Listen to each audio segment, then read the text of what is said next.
All Hit Radio.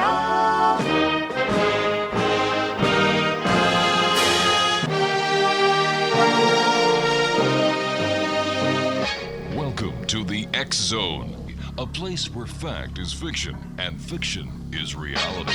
Now, here's your host, Rob McConnell.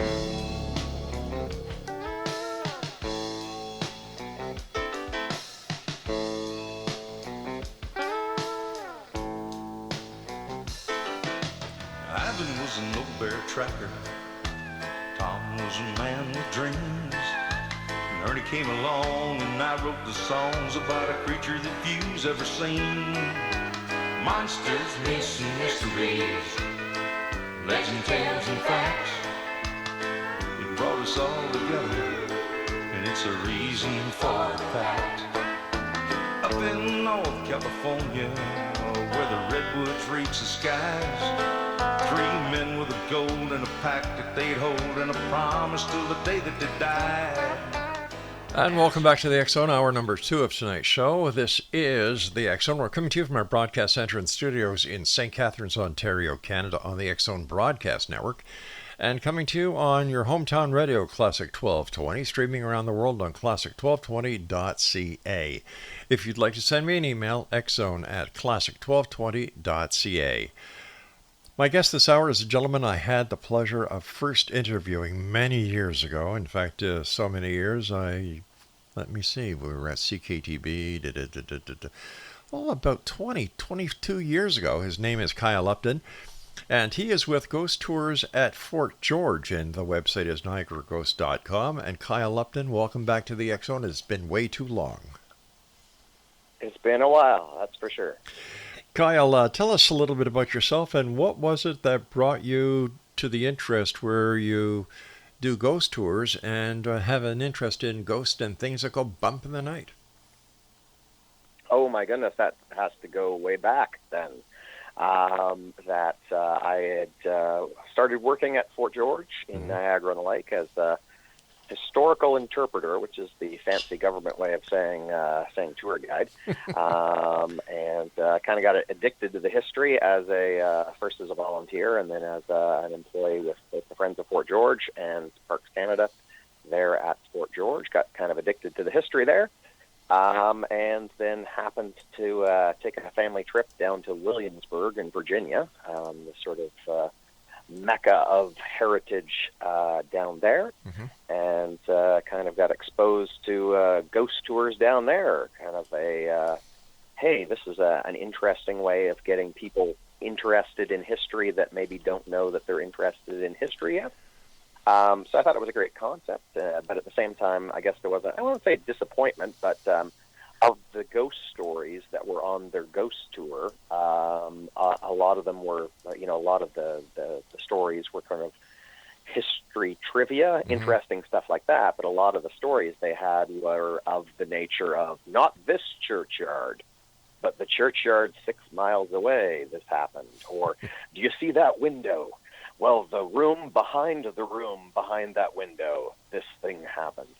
So that got me thinking that, just from my time as a volunteer or as a young staff member at Fort George, those rainy days when not a whole lot of tourists are coming through, when you're trapped in a building with people who are basically career storytellers, I guess naturally it tends towards ghost storytelling. An old rickety building with the wind howling outside and the rain coming down and the thunder rolling across you and all that sort of thing. So, kind of going, hey, I heard this story and that story, and somebody told me a thing about that. So being able to bring people into Fort George and have an experience where they're introduced both to the history and I guess the haunted history in a way of, this happened right where you're sitting, kind of context, certainly had an appeal. At that time, I was like 19 and, heading off to my first year at Brock, so brought the idea to Parks Canada, the superintendent there, and was like, hey, I'd really like to do this, so if you need somebody that you can, hire to do this sort of thing.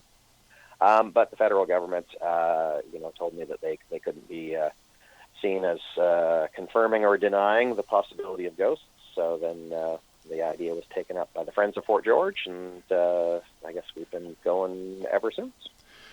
Kyle, what is the history behind Fort George and its in Niagara-on-the-Lake?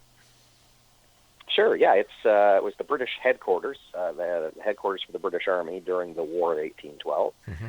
So the Niagara region was kind of one of three different, I guess, conflict areas for Upper and Lower Canada.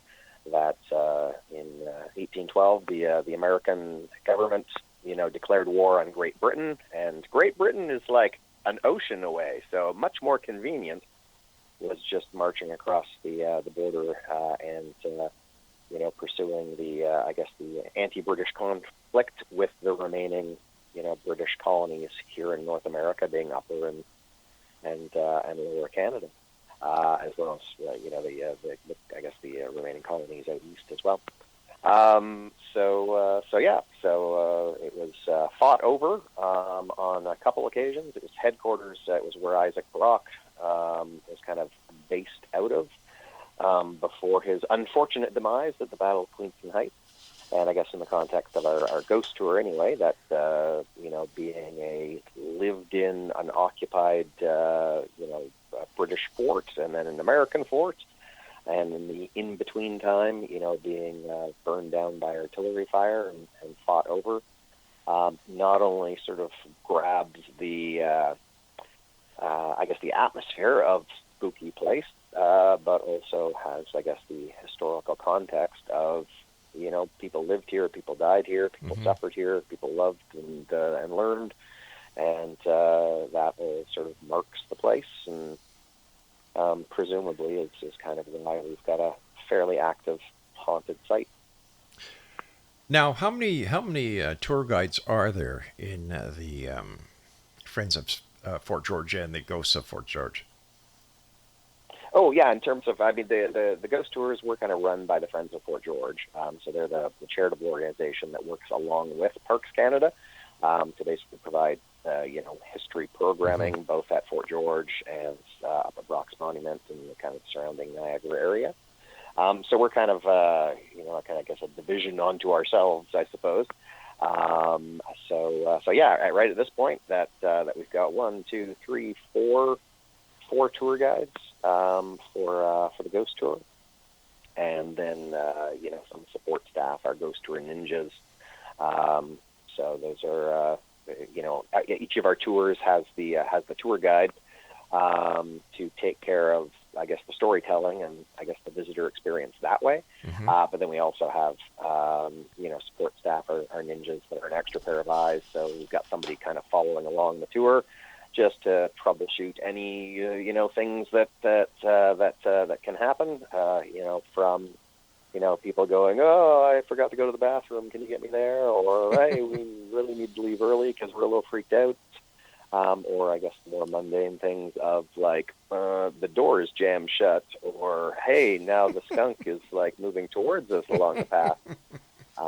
To handle it that way. So right at this point, I think we're looking at a staff of 6-7, all told, and definitely in the need new blood, not to sound vampiric in nature, but it's like I say, it's a challenge to find good people that are willing to work in the dark of an old fort, evenings and weekends. And besides being tour guides, you people are history buffs. You keep our history alive, and I don't know if people thank you for that, but I'd like to thank you for that. Because your tours are educational, they're informative, and they keep history alive. Absolutely. Yeah. That's, I guess, even more so as we see how history tends to rhyme. Maybe it doesn't repeat itself, but it certainly rhymes. And I guess the adage that those that don't study history are doomed to repeat it, becomes a more and more dangerous thing as we, move through time, I suppose. So yeah, we certainly set up the ghost tour originally as a history project. I had a certain, background interest in paranormal stuff, but it wasn't really the ghost stuff back then. It's more like kind of the human potential sort of things. So, the Ghost Tour was very much originally set up as a way of tying into, I guess, a general interest in matters of, hey, we're all kind of having a common experience of ultimately we run out of time, and what happens next is a big question for everybody. So they were using that as the leverage, I guess, to get people in the side door of history. And it was only what the Ghost Tours were running that we discovered that stuff happens on the tours. Right. So not only are we kind of, as you say, custodians of the history, but also over the last 30 years, the stories of our ghosts too. That if we're not telling those stories, then what becomes of them? Yeah. How long does it take for somebody to learn how to be a guide working with you people? I love your sinister laugh. That is a terrible question for me, because I don't know whether I'm a demanding tour. I have high expectations of of our tour guides. So sometimes that's something that you really have to find. I suppose you could train it, but I don't know if we necessarily have time to take somebody from zero to a fully fledged storyteller. So you gotta find somebody that already has the gift, as it were. But from there, I guess it's just a matter of familiarizing folks with both the physical geography and the I guess the history as well as the haunted history there. That's the basics of how to be a tour guide. Once you've got the communication skills down, it's a rather basic thing of this is where you go, these are the stories you tell, and a mere matter of memorizing to a certain degree. Kyle, stand by. You and I have to take our first break. And Exonation. Kyle is also the author of 2 books, Niagara Ghosts at Fort George, #1 and #2. Quickly, Kyle, where can people get copies of your book? They cannot. They're even stolen out of the library. So you'll have to wait for the soon, maybe, coming up. All right, release. Well, we'll keep our listeners abreast, because I'm sure after this interview they're going to want to buy more. Explanation. Kyle Upton is our guest this hour. Ghost Tours at Fort George. And if you'd like to find out more about Kyle, more about the tours, visit niagaraghosts.com. This is the X Zone. I'm Rob McConnell. We're coming to you from our broadcast center and studios in St. Catharines, Ontario, Canada, on the X Zone Broadcast Network. And, of course, on your hometown radio, Classic 1220, streaming around the world on classic1220.ca. Ivan was an old bear tracker. Tom was a man with dreams. And Ernie came along and I wrote the songs about a creature that few's ever seen. Monsters, myths, and mysteries, legend, tales, and facts. It brought us all together. And it's a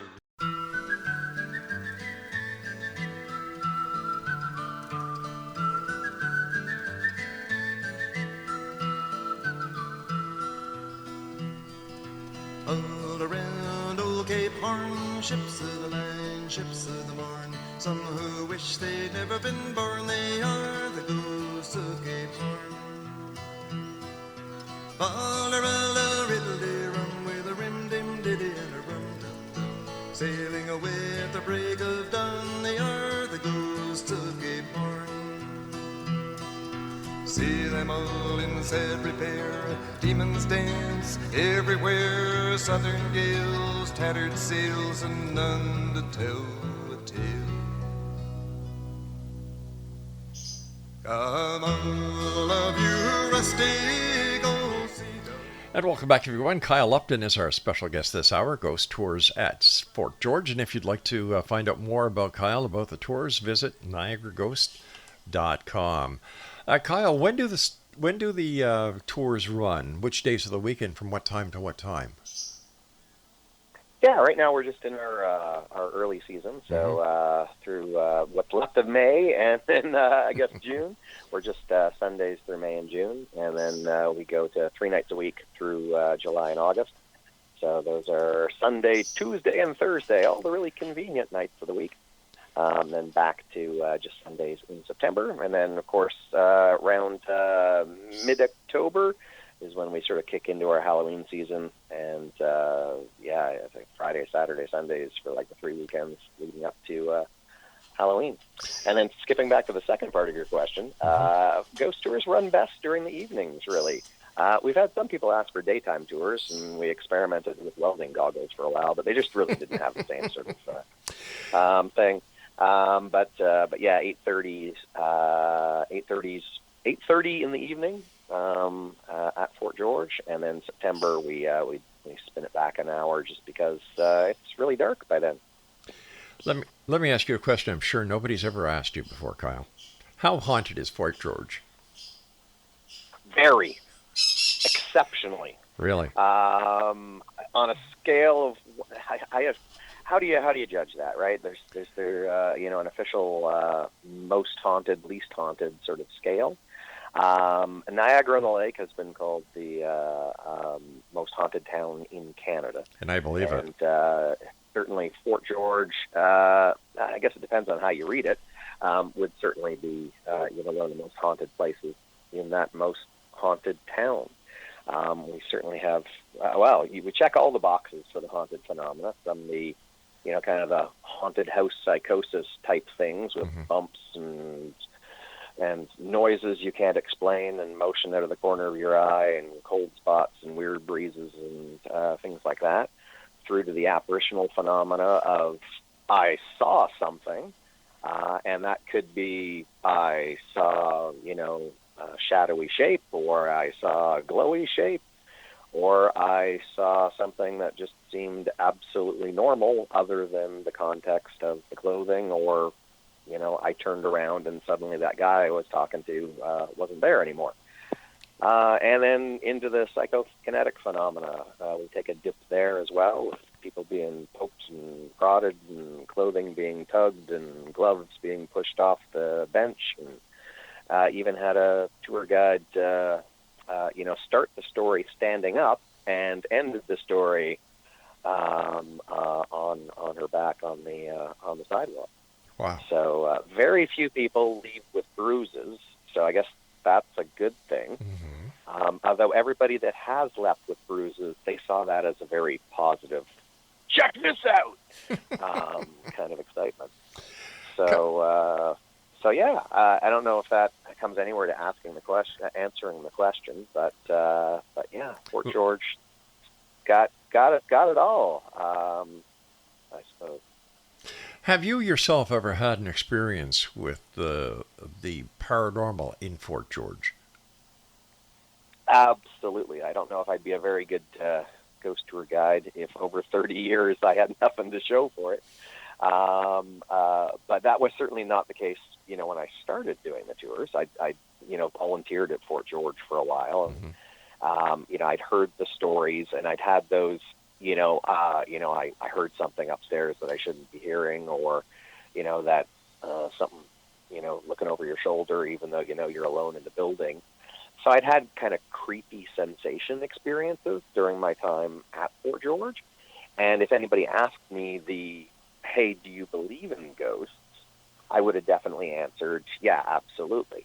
But I guess now looking back at,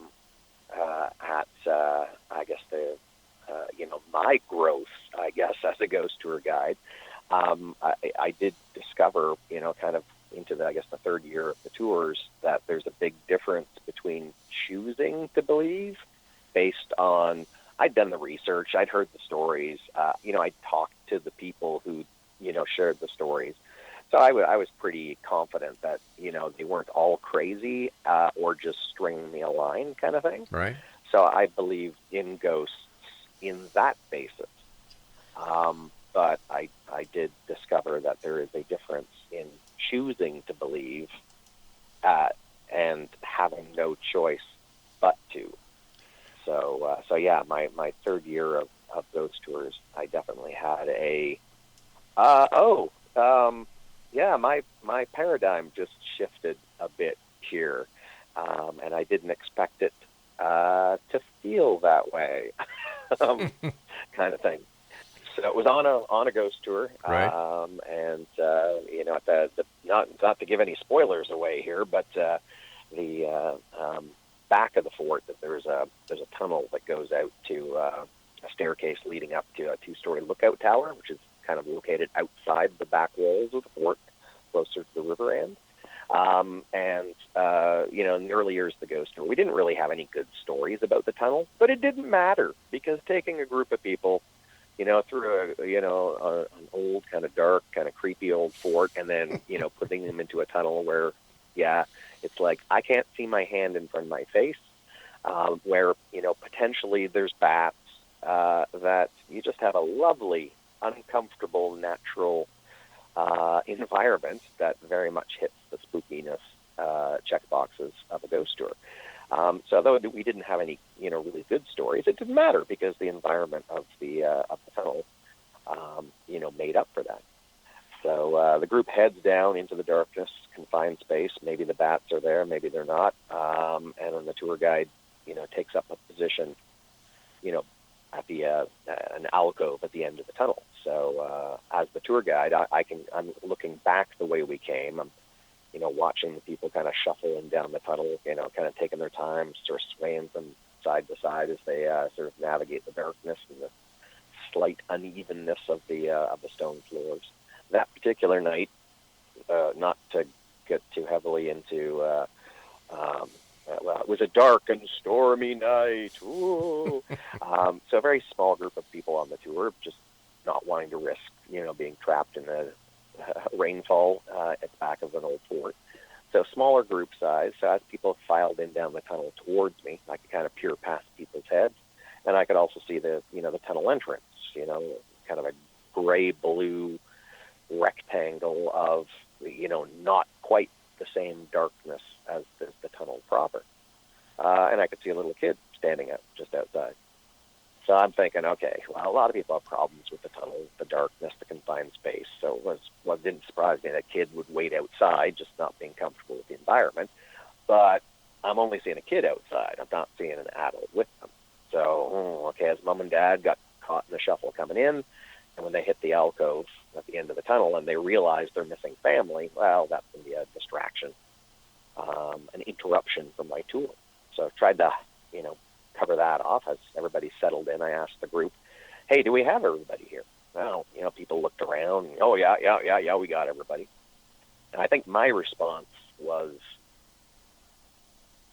oh, because I thought, great, ghost guy, he's spooking himself, right? Looking down the tunnel, you got the haziness of indoor, outdoor, and he's just seeing stuff. But nope, I'm still looking past people's heads, and there's definitely a kid at the entrance to the tunnel. All right, well, if it's not a kid from the tour, maybe it's a kid from town, right? Strange night to break into the fort since, thunder and lightning and the rain is threatening, but, maybe they're following along, getting a free ghost tour, and they don't want to come in the tunnel in case they get caught.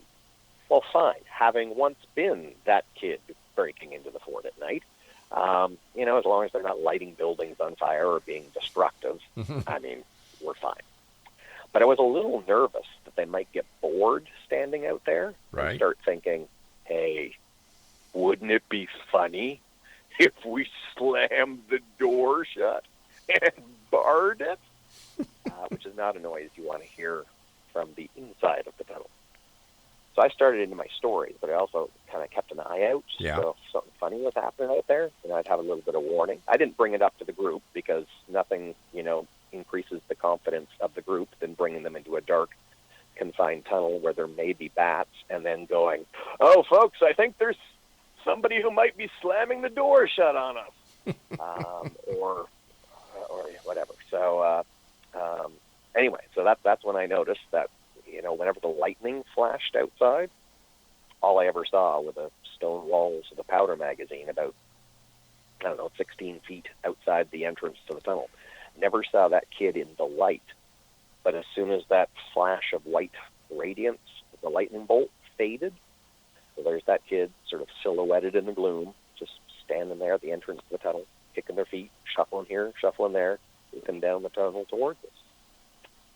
So that was my paradigm shift of, this just isn't I had an uncomfortable kind of spooky experience, but this was definitely, there was a kid, and then there wasn't a kid, and then the kid's back again. And I guess it's not actually a kid kind of excitement. Did you ever discover who the child was? Or who the spirit of the child was? Maybe, kind of, sort of, I don't know. One of our, I guess, the difficulties of our ghost tours that the ghosts don't present their resumes to us. Oh, that's not fair. So it would be very, very convenient if, that they, hello, I'm here as a ghost here working at Fort George, and this is, who I was in life and how I met my untimely demise, and, this is now how I haunt the place and why I haunt the place and what I'm waiting for so that I can pass on properly. But we don't really have any of that. But the majority of the people that lived at Fort George historically, they were soldiers. There wasn't a whole lot of record keeping because nobody cared. A bunch of poor people, right? So a lot of our, our ghost stories are piecing together experiences of people today and then trying to track it back. So we have some indications, basically come from psychics and other high history connections. Kyle, I hate to do this to you, but I've got to take my break. Please stand by. Exonation. Kyle Upton is my very special guest. Ghost tours at Fort George. And for information on the tours, information on Kyle, please visit niagaraghosts.com. It's a great tour. It's a great location, and it's in Canada's most haunted town, the town of Niagara-on-the-Lake, Ontario, just minutes away from St. Catharines. And we'll be back on the other side with Kyle. Don't go away. The bright Southern Cross, you were rounding the horn in the eye.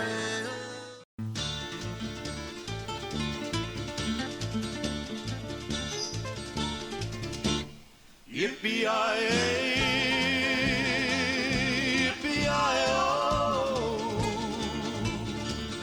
ghost riders in the sky. An old cowpoke went riding out one dark and windy day.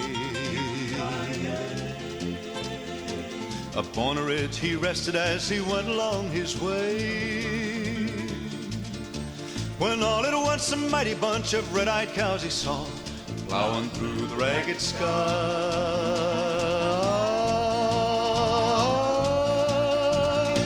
and up a cloudy draw. Yippee-yi-yi. Kyle Upton is my special guest this hour, Exonation. He is with Ghost Tours at Fort George and Friends of Fort George. His website, niagaraghosts.com. Kyle, how many different ghosts have been reported or cataloged by you people? The ghost tour guides, I should say. Well, we got bunches. Now, the difficult part, I guess, is to who you blame. Where one ghost ends and then a new ghost begins, kind of thing. Because, I guess we're, record keeping the phenomena. So in some cases it's hard to, break that down to individuals anyway. When we started the tours back in 1994, of the 13 or so buildings at Fort George, we figured we had kind of 2, maybe 3 kind of, my brain suddenly just paused there. Hot spots, anyway, where, there seemed to be a real focus of activity. But then it almost seemed that in the early years of the tour that each year there was almost like a new area that opened up. Second year of the tours, the cottage, which up until that point we really didn't have any stories at all. Suddenly, there seemed to be, similar experiences coming out of that place. And, now 30 years later, it's kind of like there's 2 buildings at Fort George where I would say, we don't really have a whole lot of stories coming out of there. But, going from 2 buildings, haunted buildings, to 11 haunted buildings, I think is kind of a curious kind of thing. Certainly, some of the phenomena we seem to be able to focus in on actual individuals. Maybe not individual beings, I suppose, but certainly very specificity of locale, I suppose. So our Blockhouse 1, kind of the first big gray building that you pass, that there's we call him the Watcher, sort of a kind of a negative, kind of aggressive presence in one of the windows there. We've got sort of a male ghost, which the staff jokingly named Irving. So the name is literally just pull a name out of a hat kind of thing. But the male presence of the upper level of the main living quarter, Blockhouse number 2, is Irving.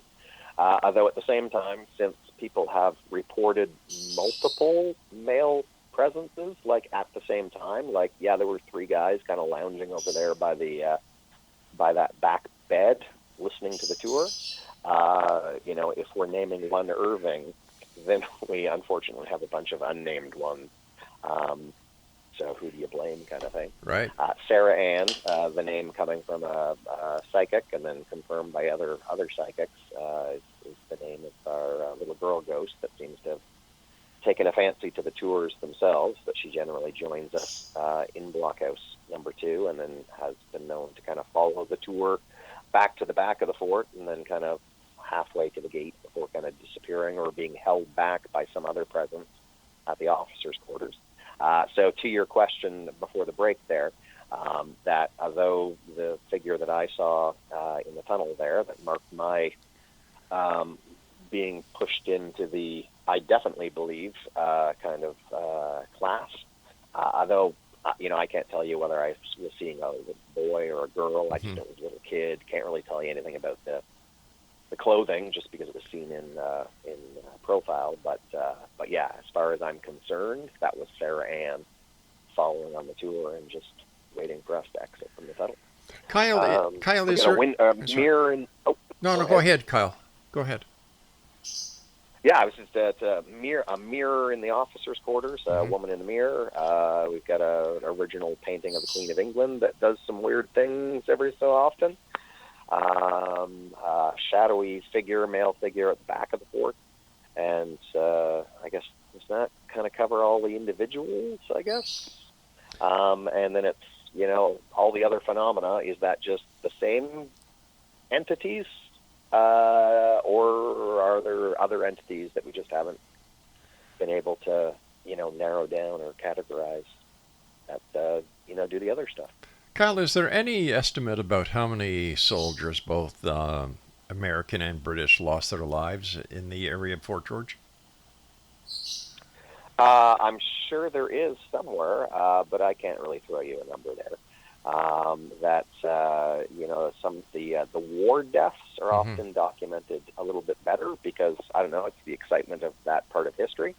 But in some ways that it's the ongoing toll of just living, and I guess living at that particular era, that there would be more deaths from, I guess, natural causes, if you can categorize malaria. The fort was conveniently located just up the hill from a kind of a swampy area, so that was always a problem. And then, the excitement of communal living at the time, too, and the fact that, you couldn't just head to the hospital and get a vaccine and that would fix you up kind of thing.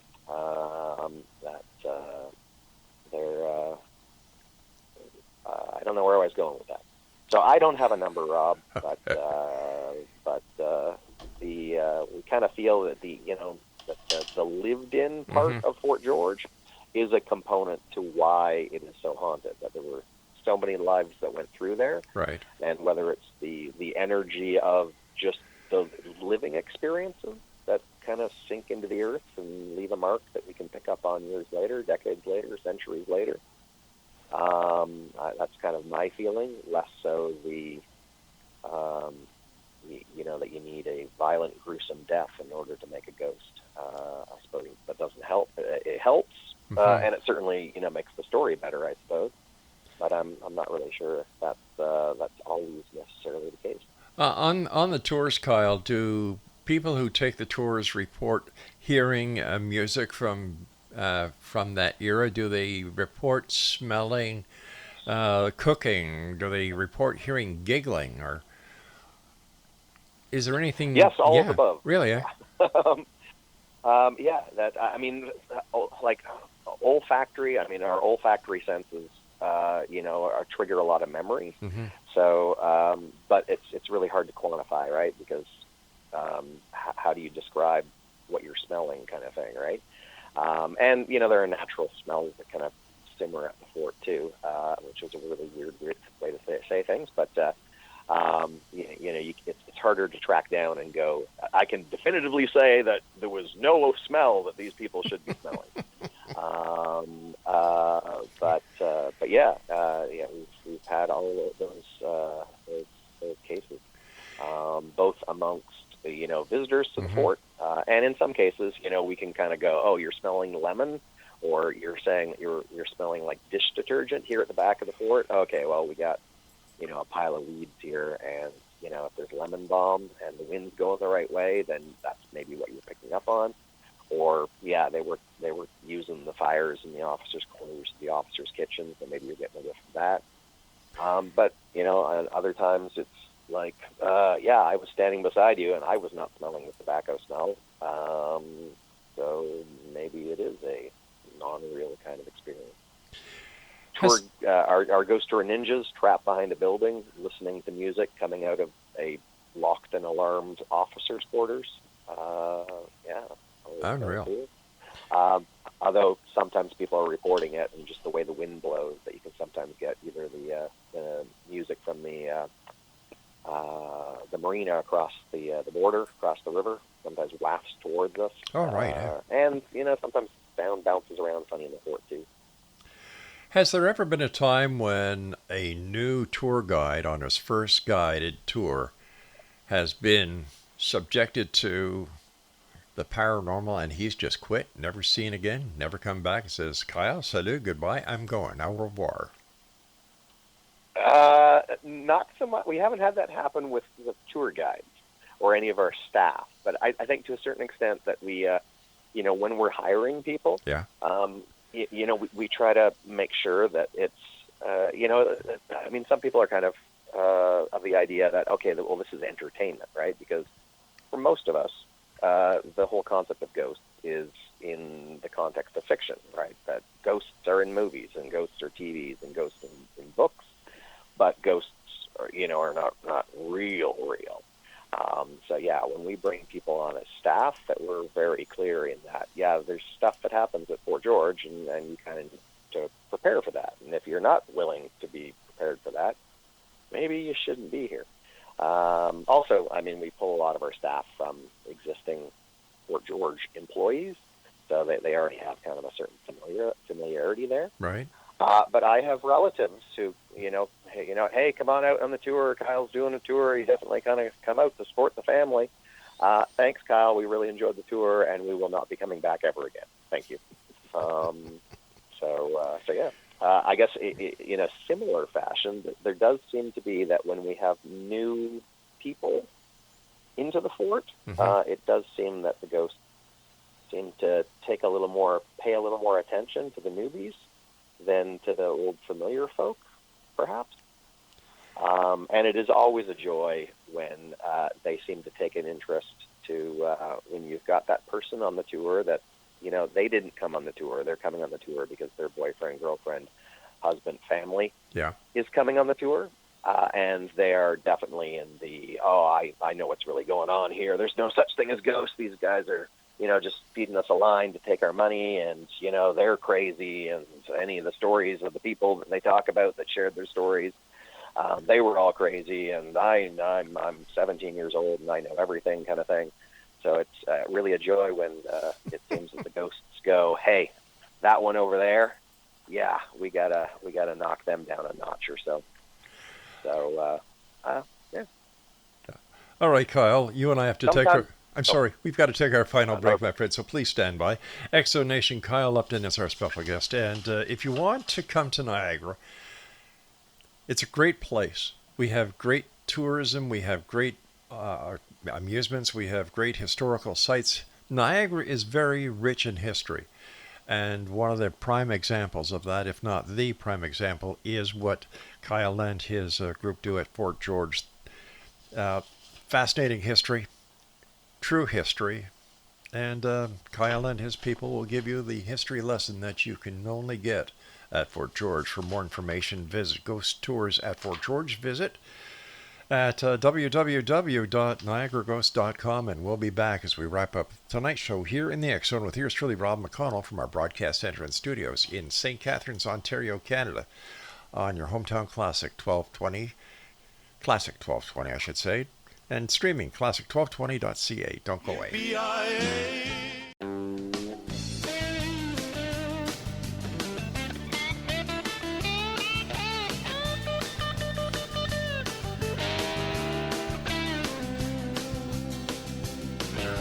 Sun sets down on the fun deck, lowland fog rolls in, and it blankets the ground, echoes haunting sounds.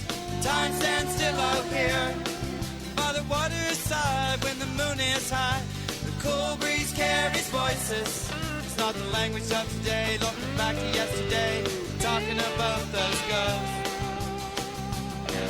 Well, a church bell sounds in the distance, lingers in the haze.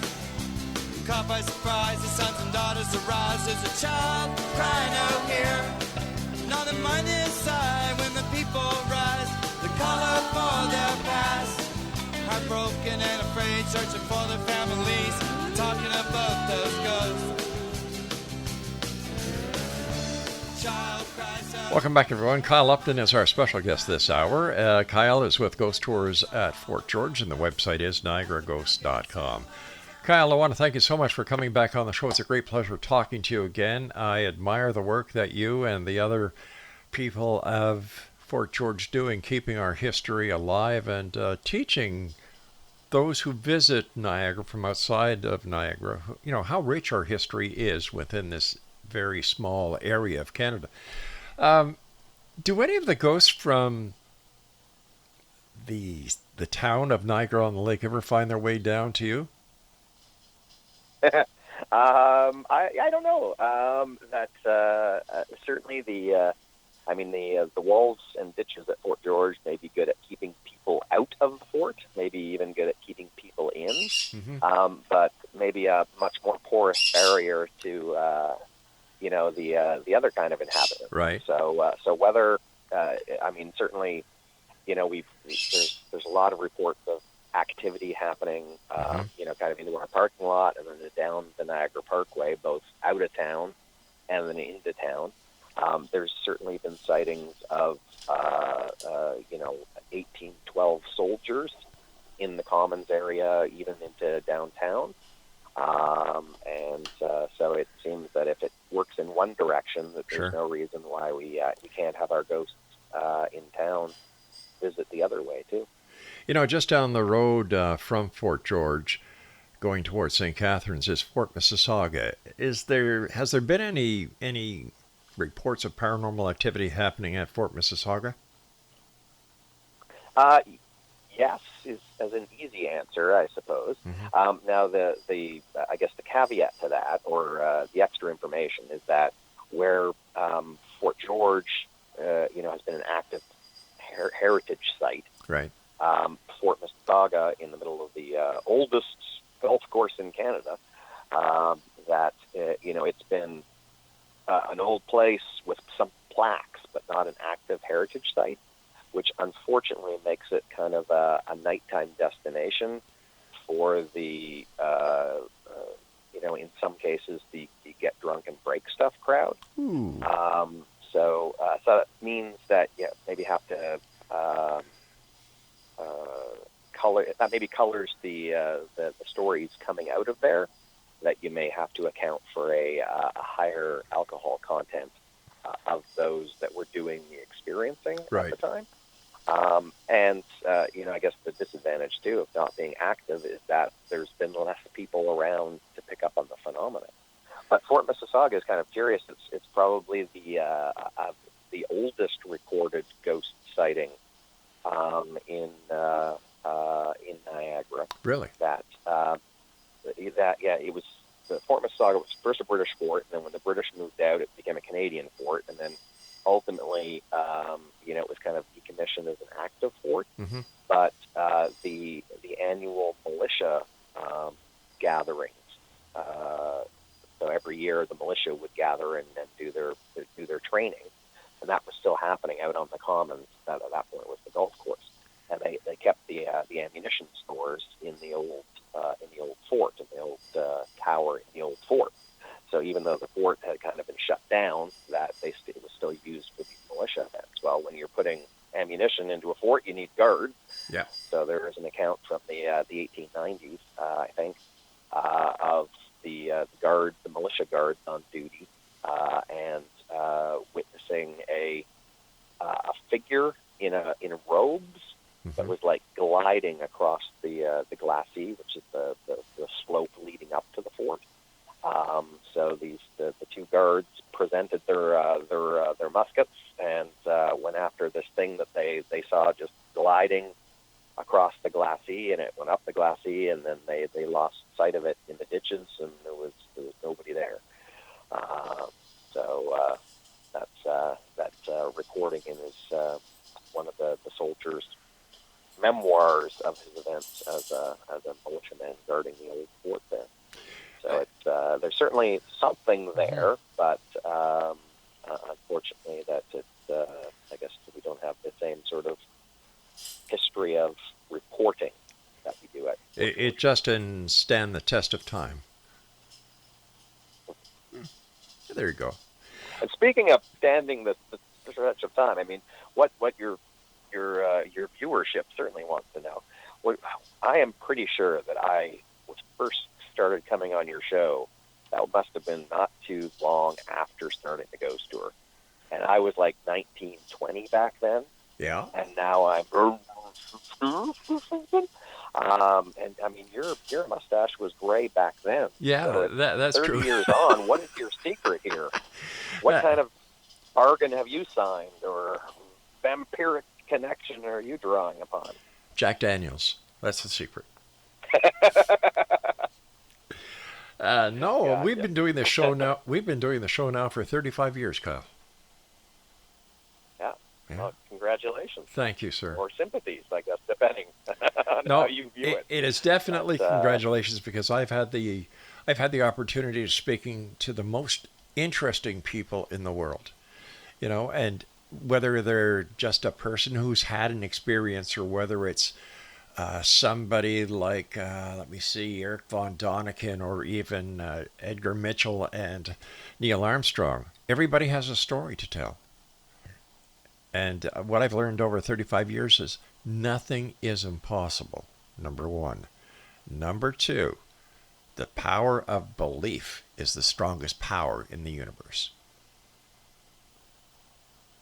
And that's it. That's the secret. Well, I appreciate you bringing us out on certainly my journey, and I remember crammed into a booth at I want to say 610. That's right, 610 CKTB. Yeah.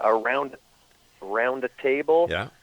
At restaurants here and there. I want to say, did you host from Fort George at one point? I seem to remember touring you through. Yes, But, and in fact, do you remember when we had Don Fraser from the St. Catharines Standard spend a night in Fort George? Oh, that's right.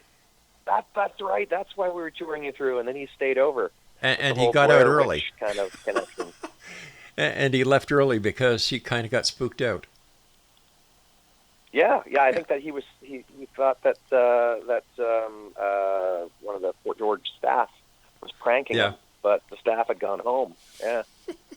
Oh my Lord, we've done remotes from the Flying Saucer restaurant. We've done remotes from the Double. All of the Purple Onion, the Lighthouse restaurant. We've done remotes from all over Ontario and Canada and the United States since we left CKTB, and we went with the Talkstar Radio Network, and we were there for 12 years. And it's just amazing. And I'll be honest with you, Kyle, I started out as a skeptic, but After all these years and talking to people and hearing their experiences and how they parallel all the experiences, whether it's near-death experience, out-of-body experience, ghost, flying saucers, you name it, Sasquatch, lake monsters, ghost ships, whatever. There has to be something to it. And am I a skeptic anymore? I'm not a skeptic. I want to believe. But I'd like to see the evidence for myself. But I certainly don't poo-poo whatever anybody says they saw, they heard, or they felt. Yeah, there is more to this world than the science can explain, I think, is the quote from Hamlet. That's right. It's certainly something that we see as the context of the ghost tour, that there are those people that are coming because they're coming for the ghosts. And there's those people that are coming for the history. Mm-hmm. But the majority of the people that are coming, they're coming because they're dragged along by the people that are coming for the ghosts or coming for the history. There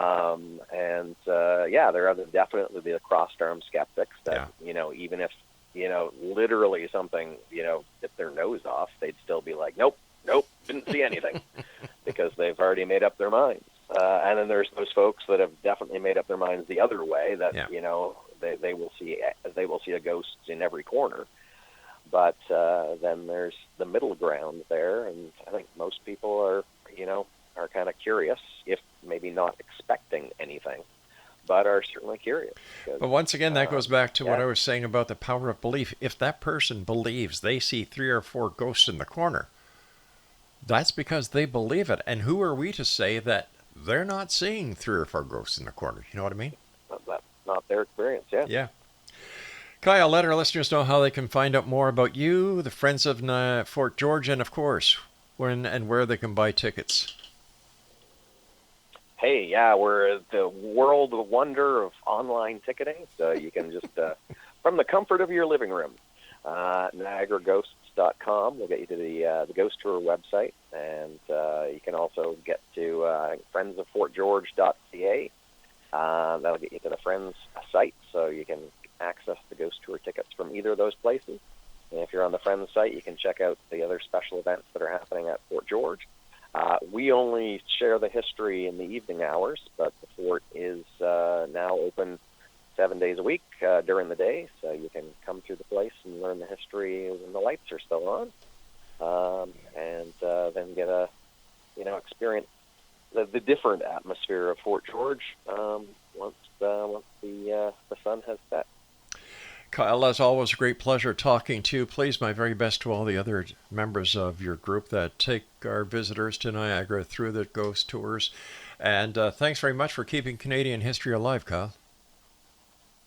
Thanks for having us out, Rob. Hey, listen, we'll have to have you guys back again. It's always a pleasure. And Exo Nation, if you'd like to make a day trip from Toronto or anywhere within the listening area of your hometown radio, Classic 1220, here in St. Catharines, it's a great trip. You'll have a great time, super people, and all you need to do is go to NiagaraGhosts.com to get all the information. Kyle Upton, thanks very much, my friend. Take care. Thank you. Exo Nation, I'll be back tomorrow night once again we cross the time-space continuum to this place that I call the X Zone. It's a place where people dare to believe and dare to be heard. It's a place where fact is fiction and fiction is reality, and we come to you Monday through Friday from 10 p.m. Eastern until midnight, right here from the studios of the X Zone Broadcast Network and on your hometown radio, classic1220.ca, streamed at classic1220.ca. So until tomorrow night, always remember, my friends, always keep your eyes to the sky and your heart to the light. Good night, everyone. When all at once a mighty bunch of red-eyed cows he saw, plowing through the ragged skies,